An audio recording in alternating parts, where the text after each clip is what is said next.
Msanii wa nyimbo za singeli Dula Makabila ameweka wazi kuwa wimbo unaoonekana ukiimbwa na msanii Tundaman ni kazi yake aliyoiandika kwa mkono wake mwenyewe, lakini pia aliamua kumpa kaka yake huyo kutokana na uhusiano mzuri ambao wameutengeneza. Ameamua kuzungumza baada ya Tundaman kuanza kumtaja na kumpa heshima hadharani. Dula Makabila amemshukuru Tundaman kwa tabia ya kutoa heshima na shukrani kwenye kila interview ambayo anaifanya kuhusu Dula Makabila, akisema heshima hiyo imemgusa zaidi hata kuliko angepewa pesa. Amesisitiza kuwa kutoa heshima na shukrani kwa mtunzi ni jambo la haki, hasa kwenye muziki ambapo wasanii wengi hupewa nyimbo lakini ukweli hauwekwi wazi.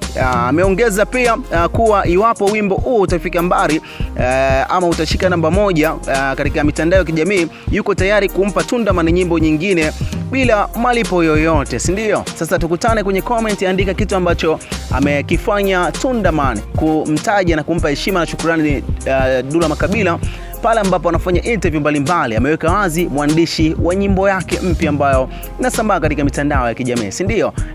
Tuma comment, donesha comment yako. Mimi naitwa G Brand, hii ni Stein TV.